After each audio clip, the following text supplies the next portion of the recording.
Talking Grit, a Detroit Lions podcast. Powered by the Monroe County Reporters. Here are your hosts, Jason Harwood and Jacob Litton. Welcome to Talking Grit. I'm Jason Harwood, and over there with me is Jacob Litton. The Lions beat those Ravens 38-31. Just an amazing performance all the way around. I am personally still having a little bit of an adrenaline rush. I did not sleep at all last night. How about you, Jacob? Did you get any sleep last night? Yeah, what a rush, man. What a game. Just almost exactly what we wanted it to be. And you know what? For having control of the game late like we did, my heart's still pounding towards the end, even the onside kick.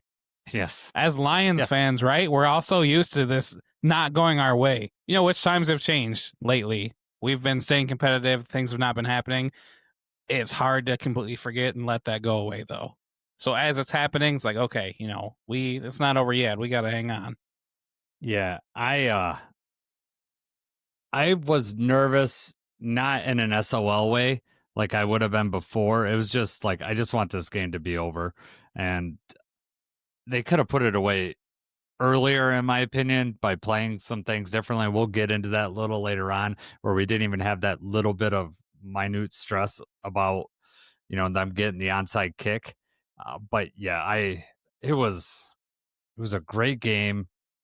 I felt so good during the game. And honestly, like, even when we went down, I wasn't all that worried. I felt like, okay, we're in control. There was a couple things that perturbed me, and we'll get into that a little later on. But for the most part, really happy, and for what this means now and what this means going forward. I mean, this team is vastly different from my feeling of week 1 Lions versus week 3 Lions. And I don't want to have any recency bias, but all the things that we were really worried about in week 1, we've seen drastic improvements in those areas, offensive line being the main one that I'm thinking of. Exactly. That's the first thing that comes to mind. The offensive line play, phenomenal. I mean, really, the rookies really balled out in this one. And that was a huge difference maker. And if they were all firing on all cylinders in week 1, that game probably would have looked a little bit different. Yep, I agree. And that's okay. I mean, we're going to get our chance with the Packers again. And what a matchup that's going to be on Thanksgiving. And and after this game last night, I was ready. I'm like, let's bring on the Packers now. Let's go. Especially after they lost on Sunday. And that was fun as that game slowly started to materialize on Sunday. Like, oh my God, the Browns are going to beat the Packers. And that would talk about being nervous. I was more nervous at the ending of that because I was like, the Browns are going to Browns this up, man. They are going to screw this up. And they did not. Yeah, it's always nice to see them lose, right? Mm-hmm. I don't exactly have as much, my heart's not in it as much. I'd rather beat them when we're playing them. But in the grand scheme of things, we needed them to have a loss. So yes, this was nice. Yeah, it was nice. And honestly, we'll probably talk about this tomorrow when we do our Browns podcast. But since we're the Browns preview, I kind of like the fact that the Packers lost to the Browns right before us. So like, if there was any inclination for us to like take the Browns for granted, that's over, because they're like, they just beat the Packers who beat us the week prior. This is serious. And so the timing couldn't have been more perfect for the Lions. For sure. All right. Quickly, if you're watching on YouTube, hit like, subscribe, so you can keep track of what we're doing here. Been putting up videos. I've been doing comedy videos. Jacob's been putting up a lot of shorts. There's a nice video that me screaming at the game yesterday. If you haven't checked that out, it's 11-second short. It's real fast, but it's clearly not staged because I didn't know, and my basement is clearly a mess because the kids are playing football the whole time we're watching the game. But it is my reaction, my honest to goodness reaction of when Hutchinson knocked the ball out from Henry. Neighbors probably heard me. I was screaming so loud. Jacob is still cracking up about it. He's probably watched it. How many times you watched it now? Oh man, I don't earlier it was 20, but I mean, every time I watch it, I have to watch it like 4 or 5 times again. Anyone that's watched it, watch it again. Pay closer attention to his son. Jason, your reaction is great. And as how I think most people, most diehard fans anyway. But Bradley's reaction, just I don't know, something about he gets up, he just chucks the football into the wall, Yeah. screams something about Derrick Henry's mom. I don't I know you don't even know exactly what he said, but just that, that thrill, that rush of that huge play. Does he throw the football at the wall often, or was that just so amped up he just was? I mean, It's like a Nerf ball or something, right? yeah, They play with it off the wall. It's actually our dog's football, but the boys love playing with it Even downstairs better. because it does no damage to the wall, and yeah, it's like a perfect thing. Yeah, I mean, he doesn't normally do that. I mean, they are playing football and stuff down there, but he was amped. He was. Sometimes the adrenaline's up. You got to let it loose somehow. I know, and you You know went what? with the barbarian scream, and he went with the I'm gonna chuck this into the wall. I had to let go of that pent up like energy. It was, oh God, it was great. What a moment, You know, though. yeah, it was. We'll talk about that a little bit later. So, like and subscribe. And then, if you're a podcast listener, audio only, hit that follow so you can keep track of when we release new stuff. All right, Jacob, there was a couple transactions that happened earlier in the day and then also some inactives that I wanted to get your opinions on. First, Marcus Davenport goes to IR. Dan Campbell says not season injury. Not surprising he went to IR. We elevated a tight end, Ross Dwelly. That basically takes, the Shane Zylstra spot. But those are, kind of under the radar moves. But the main one I want to talk to you about, Wingo, who played a lot last week, and Craig Reynolds was inactive. When you saw that, did you have any thoughts? That was the biggest head scratcher for me, is to see Craig was inactive. I was like, wow, he obviously is huge on special teams. He's important to have out there, and to have him inactive and just going with Sailors on the surface was very interesting. Like, I don't know what this means, going forward for him. If this was just something to do with game planning or matchup, I don't know, because it's not like Sailors gets too many reps, in offense anyway. It is just special teams there. So yeah, I mean that. I did not expect to see his name on the inactive list. And Wingo, like you just said, with how many snaps he played last week, I don't know if that's also something to do with scheme, game plan, if that was the move all along. But the defensive line play in this one was great without him. So, which one was more surprising to you, Wingo or Reynolds? Definitely the Reynolds one. And so I try to like rationalize it in my head. So for Reynolds, I think it's because Sailors is probably just a better returner. I think he's faster than Reynolds. And they needed, they took Grant Stewart out of that spot, but Siona Vaki back there with them. So I think that they decided they needed more juice back there. And I think out of the two, Sailors probably is the one that can get up there quicker. The Wingo one, I'm thinking it had to do with size. Like Wingo's undersized, and I think that they wanted to stay big because of Derrick Henry.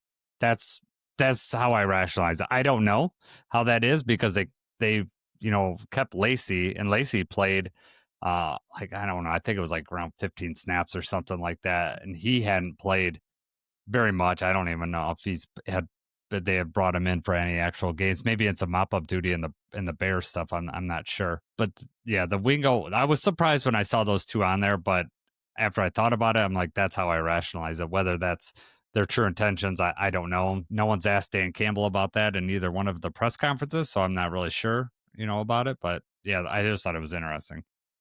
Right. It makes sense. I mean, whatever game plan, whatever pieces they wanted to put in the puzzle, it turned out beautifully. So, good call all around by Shep and by Dan Campbell. Exactly. All right, let's move on here. Overall thoughts or interesting thoughts just on the game overall. Before we get into the individual units, did you have any thoughts, either stuff that happened after the game, someone had said something, or a thought that came to you? I have a few if you don't have any, Jacob. I mean, I don't really have any specific, just the overall thought is that, we've silenced the doubters again. I know right before the game, early on in the day even, all the analysts, you see NFL Live, all 5 of them picked the Ravens to win. You see Monday Night Football, all, 4 or 5 of the crew picked to win. I think there was like 3 different, the NFL crews, and I only saw one person pick the Lions out of all of them. And, a lot of them said it might be close, but, the Ravens are a very respected team. And we knew that this was going to be trouble and that we were going to have to play at our best. And for the majority of the night, we did. And that's just, an awesome feeling to be able to play winning football like that against a team like this and be able to win soundly. Yes, the final score was only by 8 points, but if you watch that game, I mean, one of those was late too, but if you watch that game, it really felt like we overpowered and dominated them at home. And we really, got that one back when we lost 38-6 that we lost, right? A couple years ago. So Mhm. nice to be able to get that back. Yep. I would push back a little bit on you that I think we played really well and I was happy with how they played, but there's still a lot of meat on this bone. And that's the thing that I'm super encouraged by. You'd say, oh, well, we're not still, we're not playing our best. You and I have both been Lions fans for such a long time. Okay. We have beat teams that are good like this before. We have, like, we would beat like that Patriots team that Patricia, beat. Like, there have been games where we've won against really quality opponents. However, I feel like, and maybe this is, just my memory, the ball bounced our way. We got a call here, we got a call there, everything had to go right for us to get a win. The other team makes a boneheaded play or they screw up. Whereas, like, in this, we didn't have to play our best ball. Our players are so good, our roster is so good that, we can make up for those deficiencies. And it tells me that going forward, we're just going to keep, we already mentioned it, from week 1 to week 3 is a huge, massive jump. Dan Campbell says week 18 is when you should be playing your best football into the playoffs. So we have a long time between now and then. And if we just keep getting better, we're going to be super dangerous towards the end of the season. Absolutely. Real quick though, just what deficiencies come to mind? I mean, I think we had 2 bad drives in this entire game. So what exactly, I will talk about those when we get into the individual. Like, I have, like, in my defense and offense, I have, like, what we need to work on. And so I'm just going to talk about it there if you're okay with that, just so that we could kind of move on from this section. But I have stuff. I will specifically answer your question about that. And and this is, by no means do I mean we played bad or we should be worried or anything like that. I'm looking at this from, like, the Dan Campbell view of, we need to get better from week to week. Okay, these are the things that specifically I think we need to work on, because I don't want to put blinders on that, like, we're the best team ever. And nor do I expect perfection from this team and think they should play a perfect game of football every week. That's not wrong. That's not where I'm coming from at all. Mine is like, okay, what does the tape tell me? What did my eyes tell me? This is what I think that, what I would like to see. And some of it, I think I text you during the game. We were just talking about certain things. So I think you're going to kind of know where I'm coming from, but we'll when we get there. And we feel the same way about that there's obviously things that need cleaned up. No, it was not perfect. There's, I get what you mean by that in that sense. Like, we left some things out there. Yes, there are some things to clean up, as there always is going to be.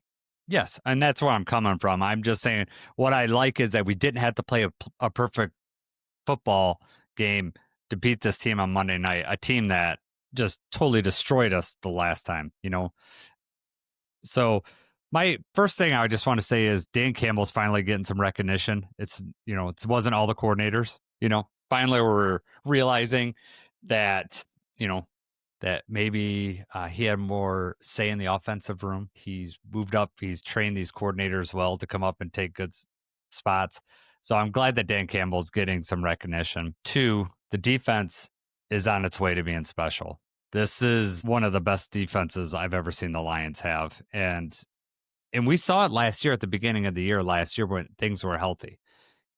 I really like, there's some stuff that we need to clean up for sure, especially in the first half. The second half of all the games, we seem to be much better. So, which is encouraging. Kelvin Shepard is finding out what's working and making it go.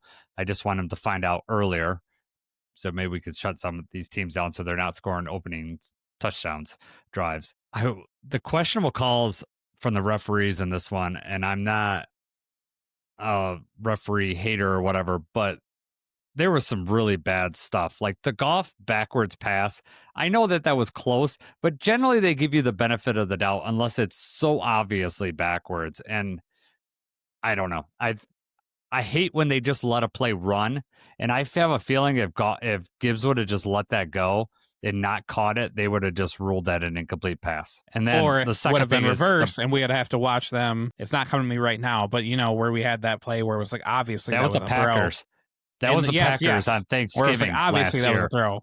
You let it go, Yes. it counts. And they had another one in this game. Replay assist shut it down pretty quick, but obviously a forward pass. Obviously, Yes. like Gibbs is over there, it hits the ground. They pick it up and they let them play it out. If not for replay assist picking up very quick, we'd have had to go through a whole challenge process for them to see that obviously it was a throw and an incomplete pass. Wasn't even particularly close. So yes, the refs were not on their game tonight at all. The two more. The Branch illegal block call.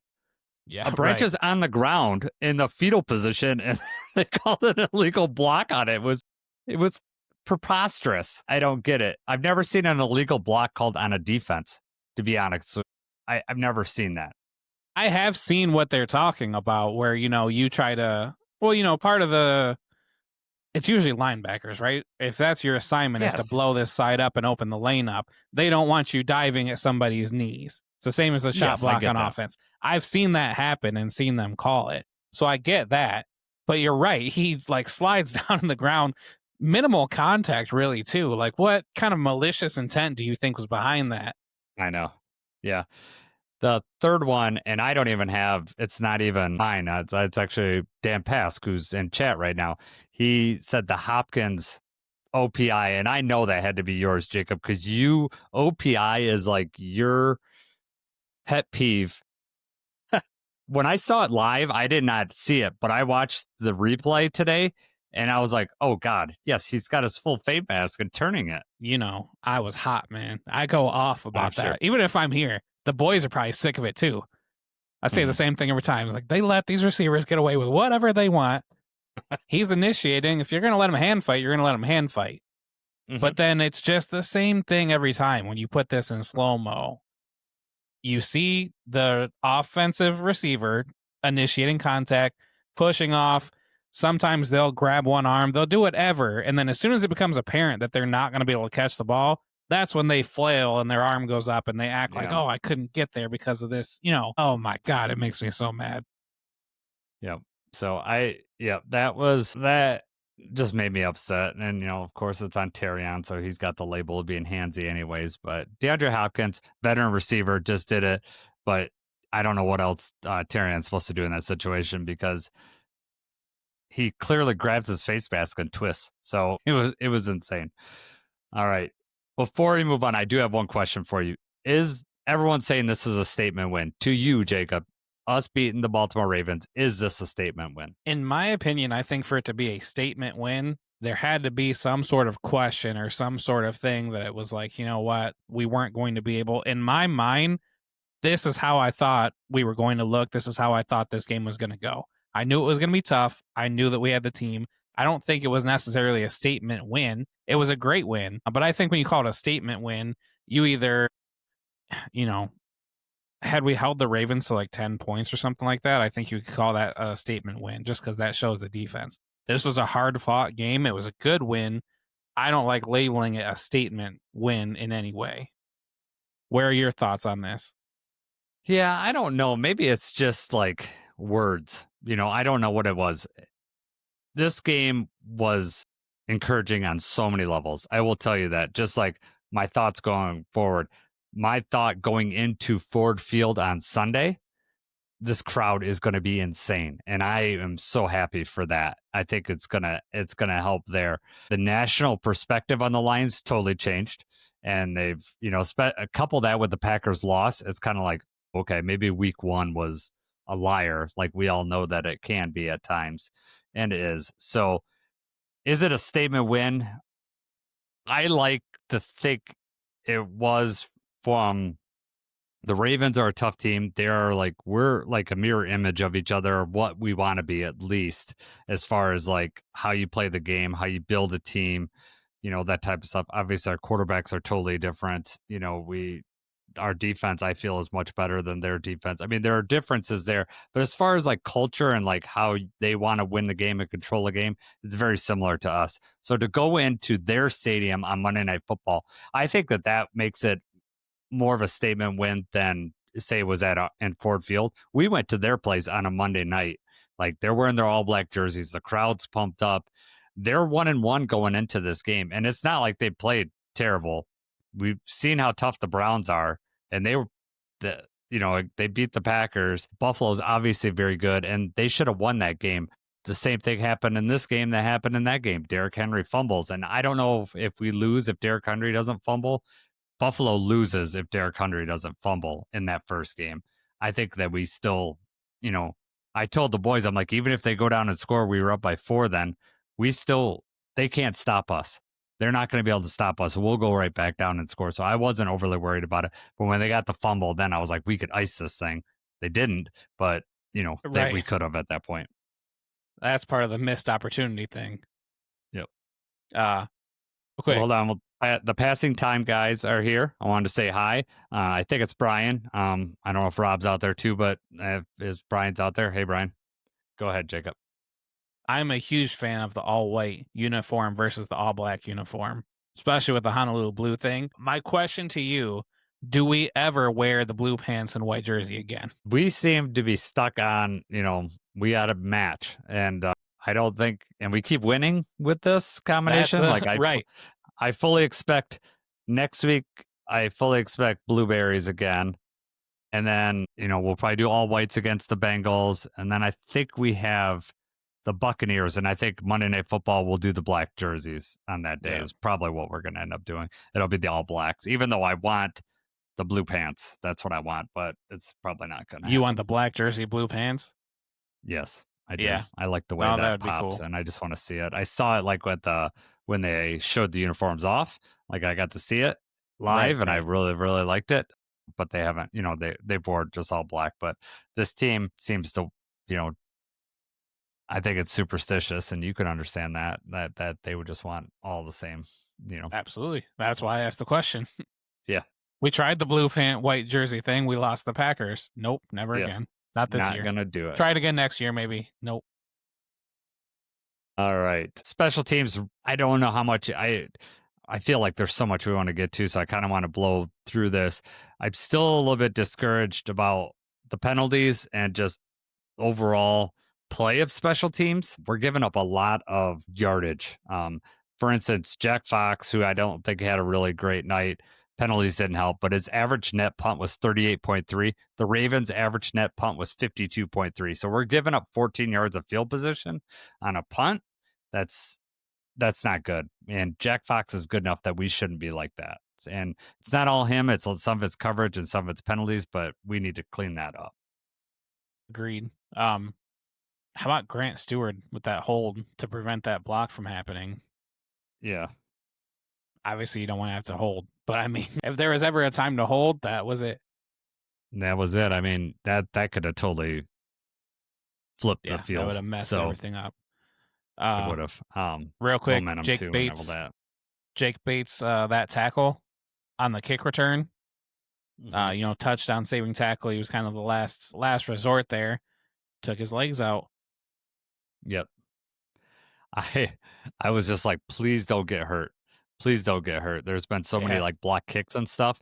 And let me ask you, were you holding your breath on every field goal opportunity and every extra point? Because I was like, all those block kicks on Sunday, I was like, please don't let this happen again, especially when we kicked that 67-yarder. Like, I did not want that to get blocked and taken and housed. And I could just like see this narrative of like this whole year happening. And luckily that didn't come to fruition. Yeah. JJ had asked about that. I was watching the game with the boys. He was like, well, if he doesn't make it, they could return it. It's like, I have confidence that he's probably going to send this thing deep enough. It just, it was close. Just didn't make it. I know. But no, I was not worried about the blocked kick thing. It was in my head the whole time. Yeah, I'm weird like that. Yeah, and then Jake Pates also, kicked the ball out of bounds once, which I didn't, that's you just can't give the Ravens field position at the 40. Now the Ravens had their own errors, like kicking it out of the landing zone. And then also, and we may look at this at the all 22 because I want to show you this kick. I watched it. One time Jake Bates kicked it, they let it hit in the landing zone and roll into the end zone. So when they downed it, they got it at the 20. Like, I saw the kick and it knuckles. So we'll look at it on the all 22 and maybe that's why he didn't field it. But he wasn't in a rush to go get it. And I was like, they're only going to get it at the 20. That's crazy. And Joe Buck in the thing goes, I think they only get it at the 20. Like he had to double check himself. Right. No, they were very slow getting it to the point where it was like, okay, we're running down there. Like, I think it happened to the Steelers, right? Where they gave up a touchdown just because they were careless with the kick. So, right. Maybe that's what he was trying to do when he kicked it out of bounds. We've seen him practice all kinds of different things like that. So that one was executed perfectly. Yes, that was a great kick. And I will show you the all 22. The end zone tells you like what the returner saw. All right. Anything on special teams or I think we're good. All right. Let's move on to defense first. Amazing performance all the way around. I know we gave up 31. That last touchdown was garbage time. Didn't matter. We only gave up 24. Looked like we belonged. That was the best we'd ever held a rushing quarterback. I mean, this guy is dangerous as Lamar. We looked dominant in the second half. First half, he got a little bit out of the pocket, but he only ended up with 35 yards total. 7 carries for 35 yards and his long of 13. That's a win. That's a big win. I still feel like I think his foot injury before the season, he had that whole thing where they're like, oh, possibly. I think that might be hurting him or more lingering than what they're leading on. Because the opportunities were there as they had been in the last game that they played too. He just is not taking them. Or when he does decide, okay, I'm going to have to take off for it, we closed in so fast. Like that one that Derek Barnes came in and like took him out, a couple shoestring tackles actually, but yeah, it just felt like by the time he decided that, okay, I have to scramble for this, it was already too late and he was not getting away quick enough. So was that, probably a combination of the way we were playing him, the coverage downfield being tight. He didn't have anywhere to throw the ball when he really wanted to, and our ability to close in. I mean, we had a spy, Nowaski. I mean, I don't know how many times he did that, but I mean, he obviously had the huge sack, which looked like a fumble, and that would have been amazing if they hadn't blown the whistle right before he did that. Yeah, just a great defensive game plan by Ship. Yeah, Nowaski come back playing his first game, and, you're asking him to spy Lamar Jackson. How about that for your first game back? Right. And I will get to it in the all 22. That sack that he had was unreal. He's one-on-one with Lamar Jackson, and Lamar Jackson couldn't shake him. And if you watch it, Nowaski just sits there and he's the spy on the play and he just mans him up and took him down. And there was multiple times where Nowaski was the spy on Lamar Jackson. So, AG hardly ever ran a spy and looks like Shep has decided to do that. And well, how many times we've been burned by the scrambling quarterback. So, I mean, it was nice to be able to have a spy and to have it used properly and, for him to be able to execute. Mm-hmm. But I also go with what I was saying before. He's lost a step. He's not, something's not quite. If Trevor Nowaski is hawking down Lamar Jackson.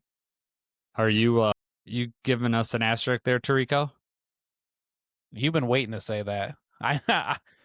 You probably got that written on a sheet of paper in front of you. Like, when do I pull the trigger? No, I didn't. I just thought of that one. I did do the Tarico thing earlier on Twitter, but that was mostly due to, their defensive tackle out, and then, the linebacker that was out. So, all right. The linebacker that was out. What was his name? Van Noy.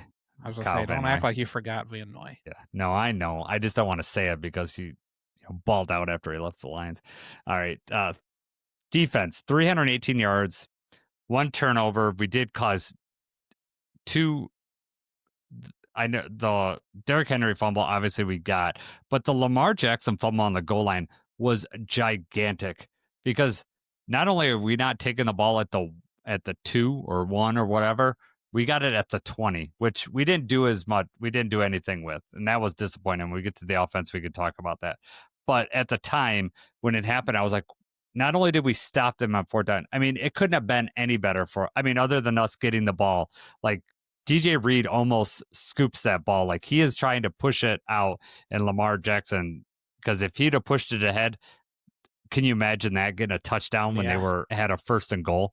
That would have been insane. But anyways, didn't happen. But that was just an amazing play. Jack Campbell played that perfectly, and at defense we had very good coverage on that play. He had nowhere to go, and then they got down later on, and then they tried to do a Derrick Henry toss, and he almost sort of picked a DJ Reed down there. I was like, "You're not the Lions, man. Don't try these trick plays." Yeah, it's one of those things. I'm sure the offensive coordinator is like, "Don't throw it. Don't throw it. Don't throw it. It's not there. Don't throw it." Yep. Yeah, that was frustrating because we should have had the pick there. Branch dropped a pick earlier, I think, in that same drive.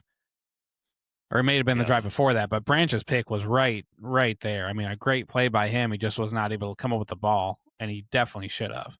But then the DJ Reed thing, the ball's right there. That's a play you would have liked to have him make. I agree. So as a defense as a whole, 318 yards. They had the 1 turnover. We sacked them for 7 sacks, 77 sacks, 7 sacks for 55 yards loss. Obviously huge.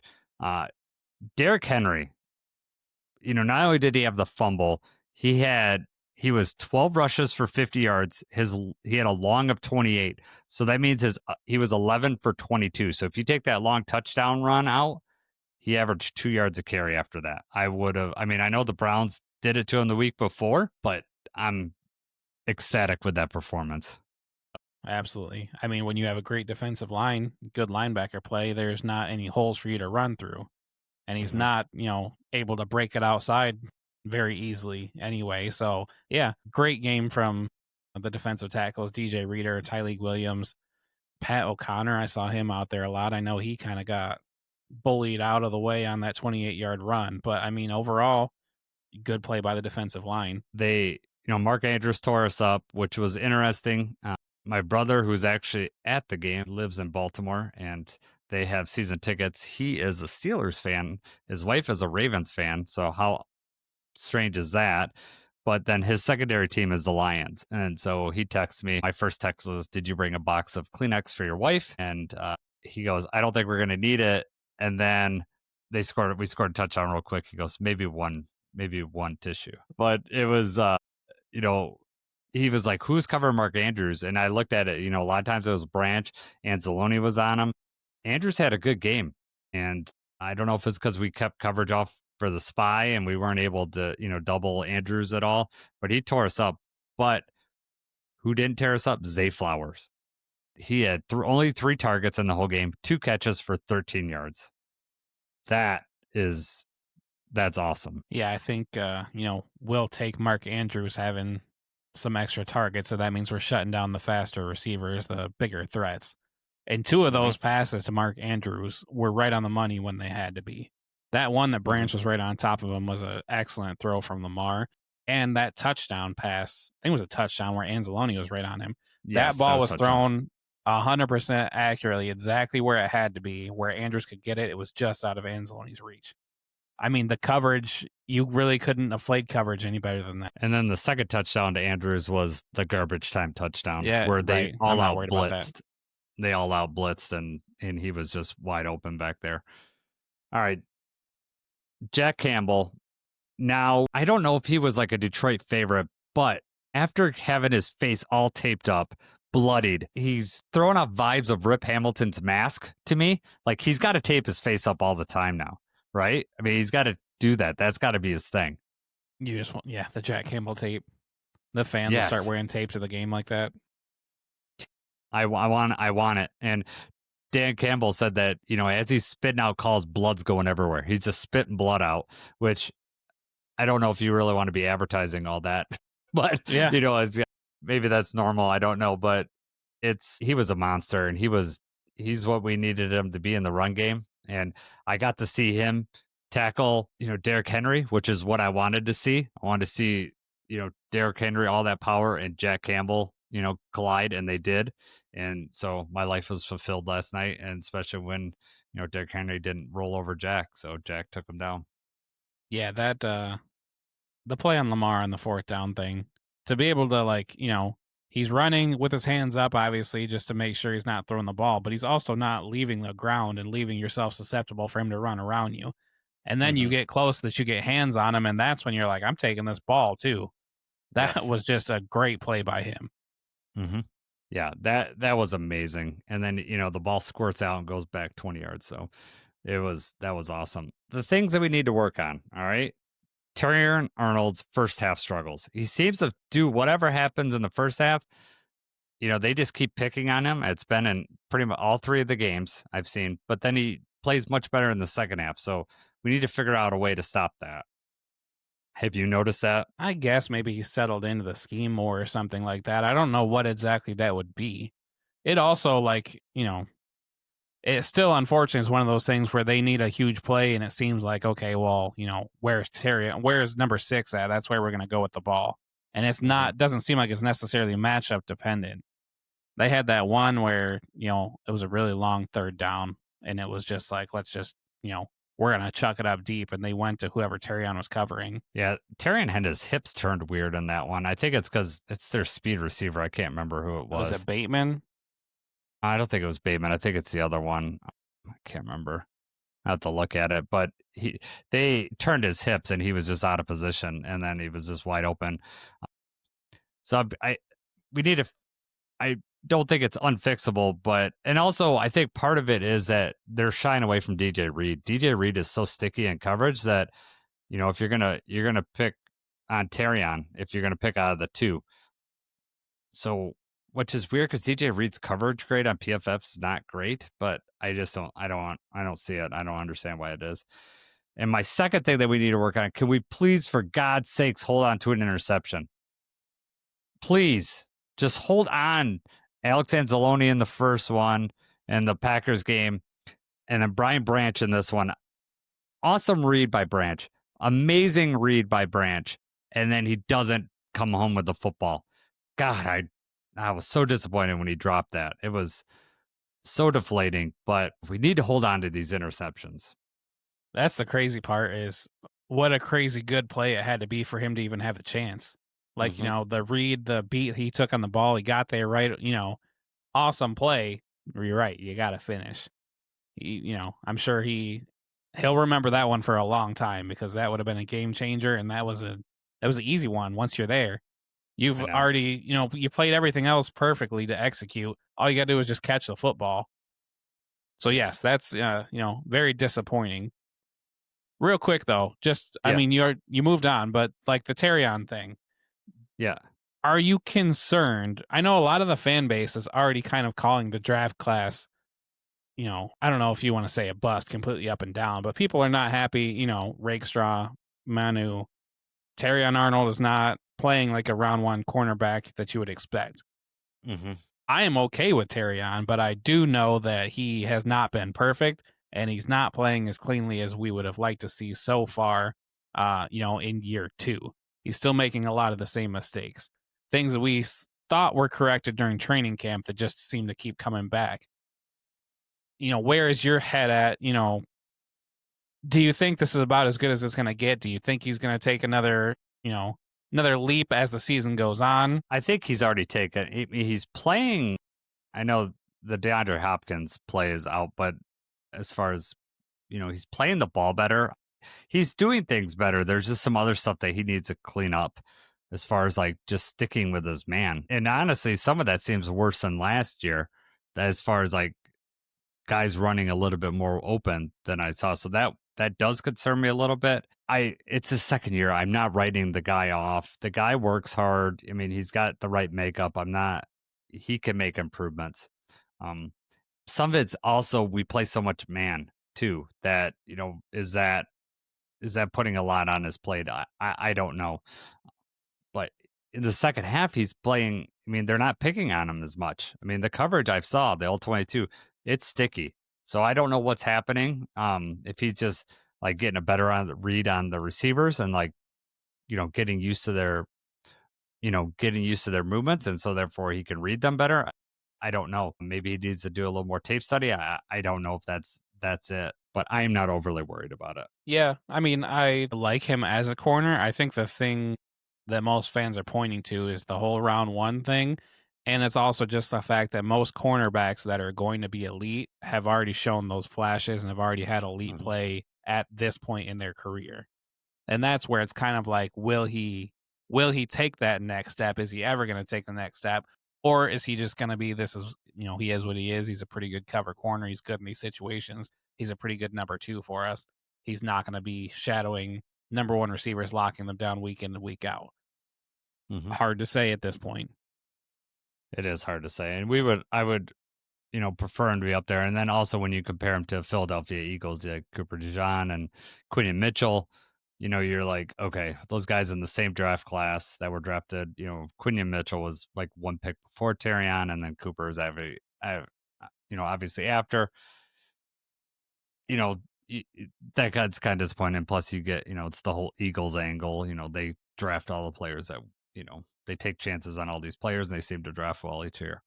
Yeah, right. One thing that I didn't like at the very end, like in that garbage time play where Mark Andrews scored the touchdown, all out blitz. I don't understand why you all out blitz there. Like, I play back and let them just keep, like, maybe guard the sidelines and make them throw it over the middle of the field and just waste more time. I know that, like, even with that, they scored that touchdown and they still only had like 23 seconds or something, like when, or whatever it was when they kicked the onside kick. Like, two more like plays to, like, even if they're sidelines, there's like, that's 12 seconds off the clock. Even if they catch it and go out of bounds, then even if they get the onside kick, then they would have to like Hail Mary it, which I don't even want to put it in that position. But Right. that then Flashback. it like makes it even more unlikely. So I just didn't like the idea of just all out blitzing, like just set back and just make them dink and dunk down the field. Cause at that point, I feel like that they had given up. Like, they were just like in the motions of running out the game. And then we just like gave them this wide open touchdown, which maybe, gave them a chance of, even if it's like 0.01% of winning.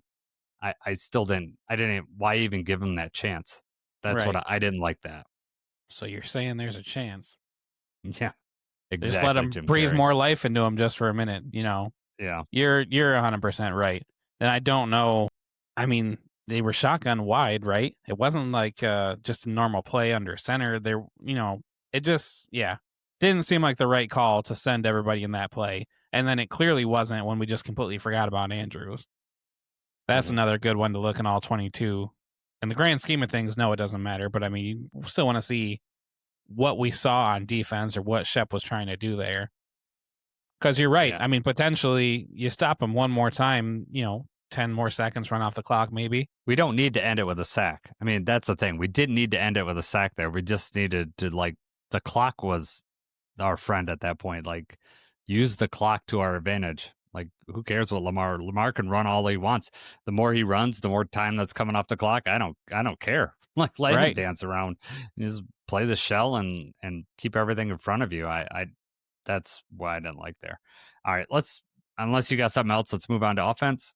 No. Hang on. Because you Yeah. can't bypass Al-Quadin Muhammad. I know Okay. you had said Yes. during the game, you were like, we need another edge. And I was surprised that came out of your mouth or that you had texted that. That was sarcastic. Okay. I was being sarcastic. Like, that was after like the 7th sack. I'm like, yep, we need another edge. But no, it was sarcastic. Hard to read you through the text message. Yes. But yeah. yeah, Al-Quadin Muhammad, obviously the stuff with Davenport, he's out. Muhammad played well. He's been playing better. Dan Campbell said we're going to start, giving him some more chances. And he made the most of the opportunity again. Mm-hmm. Yeah. Troy Aikman with his backhanded compliments, like, this guy doesn't have a lick of talent, but he likes to hustle. Like, no. I did not hear that. He was just being like, he did say he doesn't have a lick of talent, but he was basically saying, this is I don't know how he worded it, but it was very like degrading and just saying this guy's he'll just hustle. And, maybe he is not like all world, but he had 2.5 sacks on Lamar Jackson. I'm okay with him in his position. That's why I was being sarcastic. Like, Elquity Muhammad's okay in his position. I like what he does for this defense. And I'm glad you brought him up. I should have put him in the notes because obviously, like, I think I talked about it last week with Davenport being down. Elquity Muhammad's going to get an opportunity. Dan Campbell talked about it, and I'd say he passed his first test with flying colors. Right. Couldn't have went much better for him. No. Hutch still had a sack too. Hutch, once again, their sliding protection. They're trying to do whatever they can over to Hutch's way. It's exactly what we need, is somebody to make them think about it or to make them pay coming from the other angle. And then he did just that. Yeah. And then Hutch on the Henry fumble, like just doubling back and just coming out behind him and just punching that ball out. I don't know if you saw this or not, but they'll do the phone. They'll give them the phone afterwards to show them the replay as they're walking towards the locker room. Did you see this? I didn't see that with Hutch, no. Okay, so Hutch, saw it and he goes, I didn't even know the ball come out. He didn't know the ball came out until someone yelled it. And then he realized that he had actually punched. And he said that's the first time he's ever done that in his career, was peanut punch it out. And in the presser, he said that he learned it from a Meek. Meek taught him how to do it. Nice. Well, it was executed great. Perfect. Yeah, it was awesome. All right. Good on that? Offense? Yep, we can move on. All right. Offense was superb. There was a few things that we need to work on, but offensive line, we'll start there. Panay Sewell with almost a perfect grade with PFF. Like the highest for an offensive line, I think, maybe ever. 98 point something. And I was just super encouraged with our guards in Graham Glasgow play. Just opening up huge holes. That's exactly the type of execution that we need to be able to win these games. To be able to win against good teams, we have to have our offensive line look like it did last year. And just unbelievable. The running lanes they were making, the different, Ratledge had one or two where he just closed off and sealed so well and just, made it perfectly. Just, that was awesome to see. Makes me much more excited, coming up too, because that was such a big question mark, was the offensive line and how they were going to be playing together. We both kind of knew that they would be figuring it out eventually, right? But we needed it to happen sooner rather than later. All that talk about should they have played in the preseason, this or that. It's like, well, you know what? We're going to count that Packers game as the preseason game. So, now, it seems like they're firing on all cylinders right now, which is perfect that it's already happening here in week 3. Yep.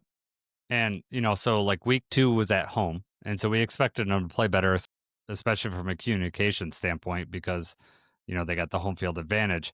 However, last night, Baltimore's loud, Monday Night Football, and they still performed beautifully. I don't know if this says more about Baltimore or Detroit as far as like, line. I know Madubuike was out and he's their big guy down there. So that, I'm sure that played into it, but yes.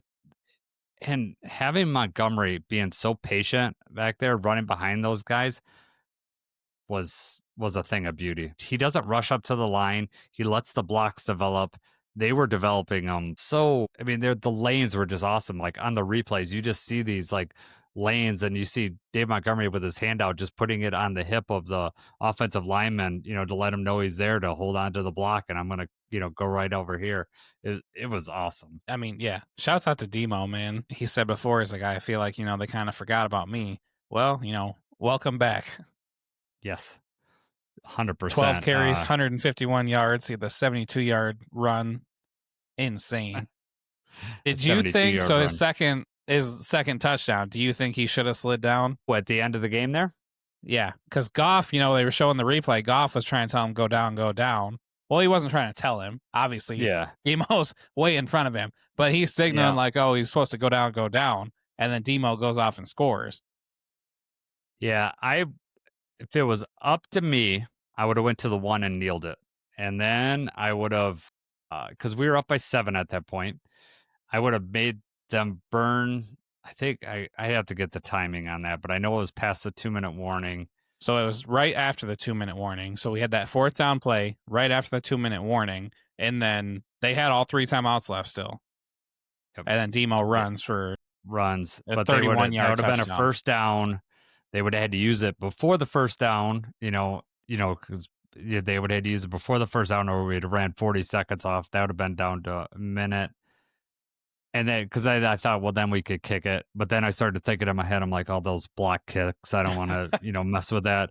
And so either way, I was okay with it. Going up by 2 scores with less than a minute left, we should be able to win that. They were going to have to onside kick it unless they returned a kick. And so when they were kicking the next one, I'm like, Jake Bates blasted through the end zone so that they just down it. And he didn't get it through the end zone, but they downed it and took it to the 35. And then I would have just kept everything in front of me. We discussed that a little bit earlier defensively, but I would have been okay with them downing it at the 1, but I was also okay with them scoring. I think it was like a 50-50 proposition as far as like, now if they've been out of timeouts, then yes, he needed to down that after he got the first down. That's the game wasn't over. Yeah, that's the difference, is that they had 3 timeouts left, time. and I think that's why you score. You run for the touchdown. You score if the opportunity is there. They've got 3 timeouts left. You don't want to chance anything that might happen, even if you slide down at the 1 or whatever. And, yeah, there's just a lot that can go wrong. So the timeouts are still there. Definitely am okay with them scoring. Yep. Let's see. Red zone 4 for 5. And I didn't talk about it, but on the defense, they were, I think, 2 for 4. I think that they were.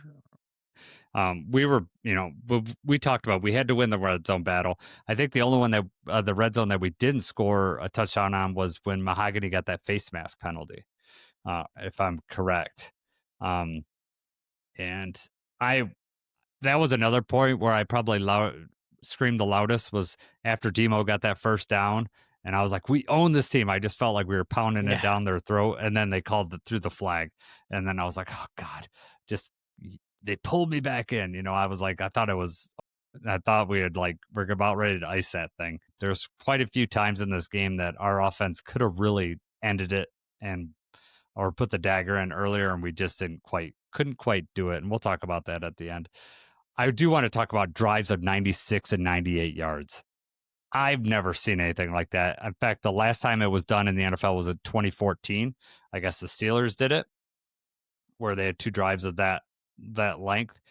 But 96 and 98 yards, you only do that if you're running strong.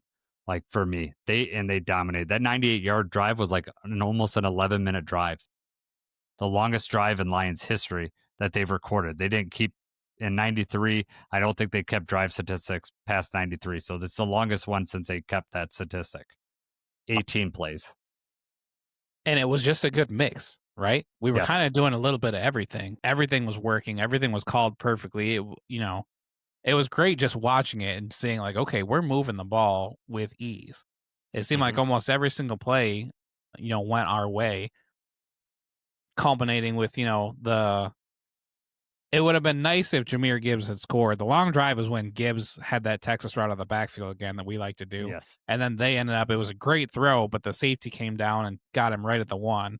And then they let Demo run that one in. Yeah. Right. But I mean, just a good mix of everything. You had the running backs catching the passes. They ran up the middle. They ran around the outside. It just, a little bit of everything. The only thing that was missing, in my opinion, was getting J-Mo the ball more. And I don't know if Amon-Ra touched the ball on that long drive either, but it just felt like we should have been able to, especially after how the first drive went using Jameson Williams. We kind of went away for that the rest of the night, but I mean, you got to take what the defense is giving you. I would say in the 98-yard drive, we got to mention Sam Laporta getting huge third down catches. Yes. And when we get to the all 22 at the end, I watched him. He does some magical stuff, like jamming up against the defender so that he can create separation, because that play call was definitely, they were all meant to go to Laporta. He was the primary read on all that. He just made sure he got open, and Goff throwing it to the correct side. It was a thing of beauty. And, and everyone had their right thing. They started out so hot to J-Mo, like two throws in the first drive, and you're thinking, J-Mo, this is gonna be a J-Mo game. That was it. That's all he got the whole rest of the game. Which, J-Mo was doing other things like blocking downfield. Like on that touchdown that Demo runs at the end of the game, J-Mo's down there blocking, and that wasn't the only play. Like Right. It He's good for that. Yes, he is. We were 7 for 14 on third down, which is 50%. However, we were 3 for 3 on fourth down. So, 10 of 14 that could have ended. We ended up, we kicked a field goal on one of them, and then 3 other ones we had to punt. Did And you think we were going to, so outside 2-minute warning happens, it's 4th and 2. Did you think we were going to go for it, or what did you think we were going to do there? I 100% thought we were going for it, and I told my boys, I asked them what they would do. I asked Preston, okay, so my oldest thinks back to the 49ers game, and he was so mad at Dan Campbell after the 49ers game, calling him Dan Crampbell and like all sorts of things that, he was 12 at the time, 14 now. So, he was just really mad at it. Now his thinking is totally changed. I think I educated him enough that, that this is how you win the game. And I knew that they were going to go for it. Now the call was crazy, and I don't know if I saw that coming. The Amon-Ra coming out of the bunch and coming out of there, and obviously the Ravens didn't either, and that's why they held him.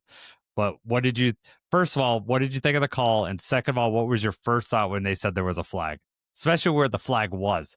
It was right at the line of scrimmage. I don't even know that I was aware that there was a flag until I saw, what they were calling, just because it was excitement.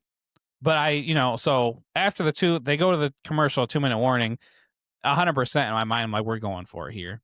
Mm-hmm. They're going to go for it here. We want the ball in our offense's hands, even with how well the defense had been playing. We're going to go for it here. And then I see them line up, and then, it's like, okay, are we going to try something fancy, or are we just going to hand it off and let them run? Did not think throwing it over the top to Amon-Ra was going to be what we were doing there.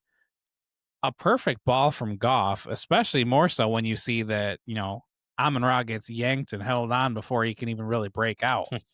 I know. But yeah, I did not see the penalty until they were already calling what it was. Did you see it right away? Did you think, okay, this is coming back? Well, I heard Joe Buck say there's a penalty at the 50-yard line, and I'm like, that's right near the line of scrimmage. That's like offensive holding territory, depending on, which official threw that. Or it could have been offsides because it was at the line of scrimmage. And, then I was like, oh, okay, well, then we're going to have to punt. If it's on us and it'd be 4th and 12, we're not going to go for it there. But, luckily it was clear as day that they yanked. I mean, he basically almost pulled his jersey past his shoulder, shoulder pads. It was a blatant grab. He knew he was beat on that play. Was that Humphrey? Was that Marlon Humphrey? I think it was Humphrey. And he crashed down with the idea, where are they running? And then as soon as it was apparent that Amon-Ra was running a route, that was his only option, is hold on. Yep. Jared Goff, I know the stat line isn't like amazing. 20 for 28, 202 yards, touchdown, and a long of 24. But his third down and fourth down plays, just, that's what you expect out of an elite quarterback. That made the game. Like, he made the throws he needed to make when he was backed up in his own goal line. First down throw to Laporta, or else we're punting from our end zone. He doesn't make that play. Now, he did have the ugly throw to Khalif Raymond where he's running like, he could have maybe got the first down. That was the ugliest thing. At least that wasn't an interception. But that, don't ever do that again, Jared Goff. You can't do that throw. He cannot throw on the run. No.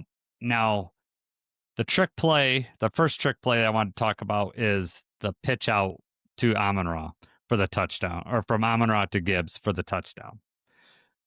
Do you know that we ran that same formation?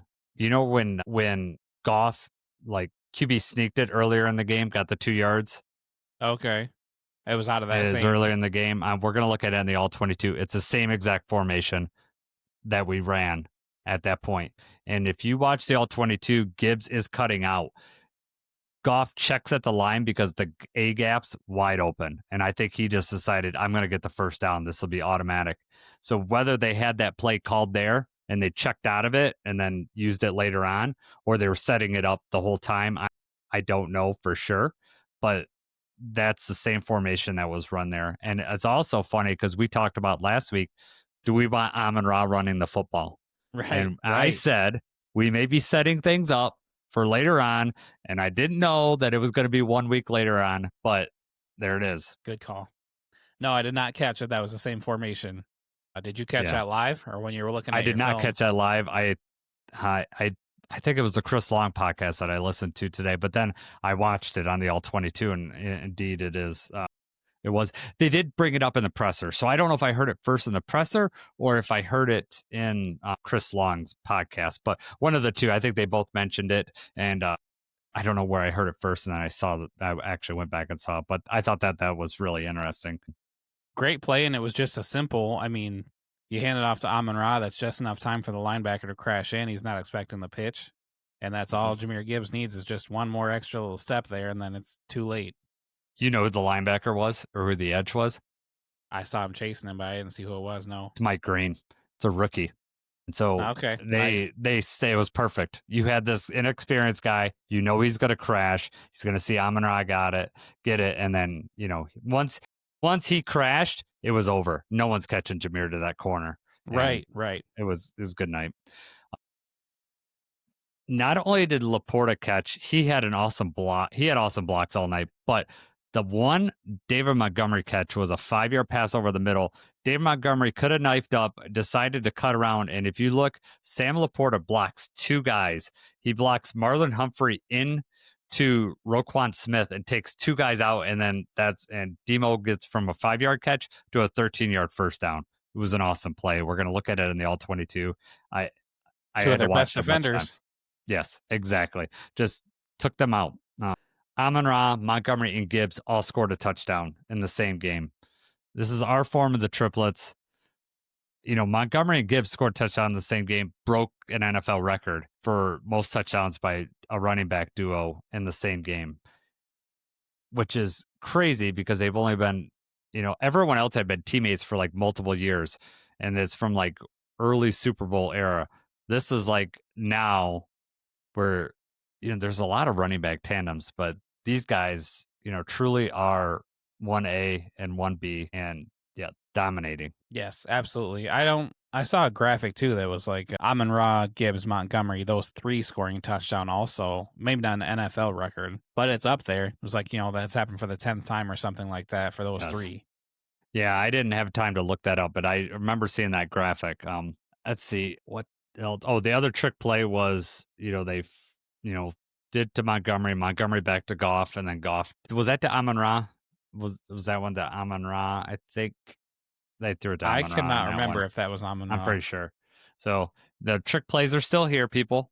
We're still really good at them. Morton hasn't thrown them out. We can run them, but we don't need to run them. When you're running as dominant as we were, we don't, just take over the game. But we still have it in our bags. We'll still show it here and there. Do you think that was because the Bears ran a flea flicker? We were like, we gotta show something. The worst flea flicker I've ever seen. That ball was in the air forever. I don't know how. Right, Swift tossed it 15 yards in the air. It was. I don't know how they didn't get to Caleb Williams. That was crazy. It was like everything was in slow mo. Before we talk about the things I think we need to work on, is there any other players I should have mentioned or things that you want to mention before we move on to that? Are you going to talk about Tesla later? Or are we going to talk about that now? Let's talk about that when we get to the. Okay. Oh, actually, we could talk about it now because it wouldn't take very long. It just we go had ahead. Go ahead. So Tesla got 2 targets in this game. I know you had asked over under. Was it over under 1.5 catches, right? Yeah, we'll review that tomorrow when we do our thing. But yeah, it was 1.5 catches that. Yeah. And I had said before that I thought that Tesla was probably going to get at least like 3 to 5 targets. He got 2. One of them was one of those deep shots that just felt like right away. So maybe not a huge part of the game plan, but once again, he doesn't have to be, right? I mean, he's got snaps. He was out there. I don't know if you noticed, he was out there for the very first offensive play. Yeah, I was going to say, he started. Yep. Which is awesome. So, I mean, still cool stuff from him. Yep. I wanted to say this earlier. I don't know if Mike's still on from Lions Talk. Chat Sports was on. He said LFG. So if you're still on, Mike, what's up? Let's talk about what we need to work on, okay? Number one, getting points off turnovers. This has been an issue, like even last week with Chicago. we got the Derrick Henry fumble. We need to go down and score a touchdown. We need to put the dagger in, especially when you get the ball on that side of the field. We had turned over Caleb Williams on downs and we didn't do it. It's something that the Lions need to get a killer instinct and take care of. I don't know if it's a play call issue or whatever, or just coincidence, but I want to see that. Yes. These inopportune, even so, the sack that we had on Lamar Jackson where he fumbles and then, we get the ball, start off with the 20. That one also is three or four pass plays, and then we're punting. Yes. In response to the touchdown that they had with, there's less than 30 seconds left in the half. We're not moving the ball, hardly at all. I think there was 3 drives where, and most of them were, that one's kind of a fluke with the end of the half, but most of them were the ones where it's like we just decide to pass every single time. And I don't know if that's, for the greater good, works out better later just because obviously we're keeping them honest, but you're right. It's happening when those big momentum swings are coming. Like, this is our chance. We've got a turnover. We've got a 4th down stop. This is where we really take it to them. We really put them away. That's when we could have used a really long drive too, or at least a 1st down. So to go 3 and out in these times is exactly what I was thinking about when you had said before that we're leaving stuff out there. It's just those couple drives where it's just, had we got 1 1st down, maybe it's not a successful drive when there's no points on the board, but at least we're moving the ball and we're killing clock, we're taking momentum. Yeah, that was a thing. Like, we had stopped them, like the Packers. We'd stopped the Ravens on the goal line, and then we get the ball out to 20, which was a godsend because they got fumbled out there. But then we give them the right back, and then they go down and score right before half. So it was almost like, I mean, you could also argue that they scored that touchdown, and then we go 3 and out, and then they score another touchdown, and then they're up at half. I mean, you could make that argument too. So I could see both arguments, but you're right. We needed to get 1 1st down, and we were running all over them. Like, I just say, just run it, because if we get the 1st down, like, I've seen the Lions do this enough where they're like, let's run enough clock, and then the Lions' offense is so good that we could get chunk plays after we, run the clock, like, even if we have to punt it. And you couple this with our punting issues where, I mean, after we punted on that, from that, where we didn't get a 1st down, they got awesome field position. They're like 2 plays and almost to be in field goal range, but then they end up scoring a touchdown real fast. So those things work together. Like, we needed to get, if we don't get it, then Jack Fox has got to boom a punt and just knock them way back to at least their 20, so that, they're wasting more time and they're playing for a field goal and not a touchdown. Right. That drive started 1:24 left in the half. We have all 3 timeouts. Throwing it, 4 times actually, because we got an illegal contact that first play, was not the move. We should have had a longer drive and then even take a field goal and take a 10-point lead into the half. Instead, that was the one where Stewart had to hold on to prevent a block from happening. And that also kind of was why they got better field position, those extra 10 yards as well. Yeah. And then the other drive where we went 3 and out was the drive right before the Derrick Henry fumble. And I think I had texted you, I'm like, I would have been okay with 3 straight runs here. Like, we could have ran some clock. We could have, got 1st downs. By that time, like, I know we kept putting Gibbs in, but this was a Montgomery game. He was gashing him. He's the guy that's your battering ram. I would have been okay with using Montgomery more at the end in this particular game. I think Gibbs is, overall, he's the answer, but there are certain games you go with the hot hand. Monty had the hot hand yesterday. Just, he was reading the blocks well. It was just all working so well. Yeah, he broke off a couple of those really long runs, and that really made a difference. Which is funny because, they're more worried about when Gibbs is back there, right? They're more in tune with what he's doing and making sure there's no home run hit. And then they gave up a couple to Montgomery. Yes. Well, I mean, Montgomery was gashing him for like 9 or 10 yards. He would get like a 1st down, like, especially when we were on those that first 98 one, he's getting us out of, the shadow of our own end zone. And it was just, it was amazing. All right. Anything else that you think that we need to work on or anything like that? No, I'm good. All right. So let's review our grit guarantees. I only have mine written down, so you're going to have to go over yours. But My grit guarantee was that we were going to be a 1-score game in the fourth quarter. We entered the fourth quarter at 21-all, so I hit mine. Remind me what yours was, Jacob. I said that I thought this was going to be a Sam Laporta game, and I thought Laporta was going to find the end zone. So Laporta did not find the end zone. He did not score a touchdown, but I will say I think that I was on with the idea that they were going to be targeting him more and that the Ravens were going to be susceptible to that. He was definitely clutch, especially on those long drives that we talked about. The roar alert, I went with 2 because I thought the first one I said was going to be subjective. It was totally objective. Dan Campbell's aggressiveness is going to, win us this game. I'd say going for 4th and 2 at midfield, and then also the 4th down call, trick play, Amon-Ra pitch to Gibbs qualifies as far as a Dan Campbell win. So I'm going to get credit for that, but it's only half credit because I also thought a cornerback was going to get a pick, and that did not happen in this game. So what was your roar alert? I went with Gibbs. I thought primetime Gibbs was going to do something really special and that we were going to be talking about it, which is funny because he had 2 touchdowns and 99 scrimmage yards, but he was definitely overshadowed by Montgomery, right? Between the 2 running backs, Demo would have been the correct answer for the roar alert on this one. I also went super bold. 2 touchdowns. 2 touchdowns. Right, is good, right. 2 touchdowns, almost 100 yards, and it still felt like, maybe I missed. No. I did say that I was making that bold prediction. I said Tyleek might bat one down and maybe Terion picks it off. If you remember, I said that. Neither of those things happened, but that one was out there. That was just for fun. Yeah. But you best believe if that happened, be going on YouTube and TikTok. It would and count Instagram, then, right? Yes. Yeah. I would remind you about it week in and week out.